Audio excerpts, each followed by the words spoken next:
favor nó hay là này admin doលើកមកបង្ហាញពីការប្រើប្រាស់ AutoCAD មួយផ្នែកទៀតគឺការប្រើប្រាស់ទាញ Casio ឬក៏ការទាញយកការកែលាងមកដាក់លើ display AutoCAD និងមួយទៀតគឺការប្រើ shortcut សម្រាប់ AutoCAD តាមដែលបងប្អូនប្រើប្រាស់ admin ចង់ប្រើប្រាស់ ចង់ប្រើប្រាស់ calculation នៅលើ AutoCAD ហ្នឹង admin ជៀសវាងបែបនេះឧទាហរណ៍ថាឥឡូវយើងមានលេខដែលត្រូវកែលាងនៅក្នុង AutoCAD អីចឹងចាស់យើងធ្វើការបូកមកពេលយើងចុចស្មើមកស្មើ680ហើយយើងចង់ចូលវាយទិន្នន័យហ្នឹងចូលក្នុង AutoCAD ឃើញហើយពេលដែលយើងចុចមក AutoCAD អា calculator នេះវា load បានអញ្ចឹងវាត្រូវចុចចុះចុចឡើងអញ្ចឹងមិនចាំបាច់នេះទេមិនចាំបាច់ធ្វើបែបហ្នឹងទេនាំទៅបាក់មើលទាញយក AutoCAD យក calculation ដល់ AutoCAD ហើយមួយនេះទៀតគឺ shortcut សម្រាប់ command AutoCAD ដើម្បីឲ្យបងប្អូនយកទៅបង្កើតខ្លួនឯងងាយស្រួលក្នុងការចំណាំណាមួយបង្កើន speed ក្នុងការធ្វើការងារត្រង់វិញរបស់បងប្អូនឧទាហរណ៍ថាឥឡូវ admin យក command មួយចុះឧទាហរណ៍ថាធម្មតា admin ចង់ copy admin នេះ admin បានបង្កើតហើយ admin ចង់ copy admin ត្រូវចុច C មែនអត់ឥឡូវ admin បានបង្កើត shortcut មួយ admin ប្រើពាក្យ hide ដើម្បីយកទៅ copy យើងប្រើបែបហ្នឹងអញ្ចឹងទៅ comment ផ្សេងៗបងប្អូនអាចប្រើតាម shortcut របស់បងប្អូនដើម្បីក្នុងការចំណាំក្នុងការធ្វើ drawing របស់បងប្អូនហើយសម្រាប់ជំហានដំបូងយើងបង្ហាញពីការទាញយក calculation មកដាក់នៅលើ AutoCAD calculation ហ្នឹងជា default របស់ AutoCAD ទេអញ្ចឹងបងប្អូនគ្រាន់តែចុចពាក្យ Q C មក Quick Calculator វា load ឡើងមក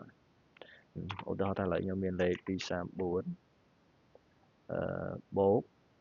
653ចឹងចាស់ស្មើ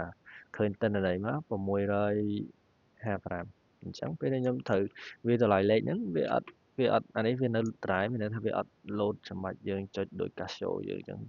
ពេលយើងចុច AutoCAD អាន load បាត់អានេះអត់ទេយើងចុចអាហ្នឹងវានៅកន្លែងត្រែស្រួលយើងវាតម្លៃ653ឃើញអត់ Casio អត់ទេ Casio យើងវាតម្លៃលេខយើងចុចមកលើ AutoCAD អានោះ load បាត់ណា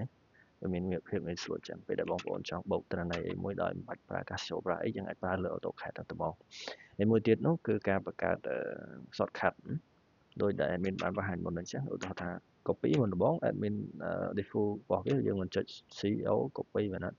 តែឥឡូវអត់ទេ admin បង្កើតពាក្យមួយគឺ hide ដើម្បី copy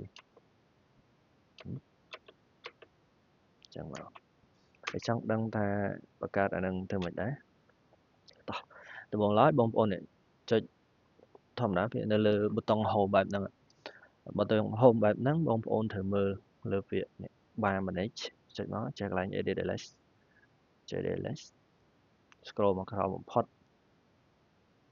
ការបង្កើតវាគឺប្រើបែបនេះឥឡូវឧទាហរណ៍ថា admin ដាក់ x1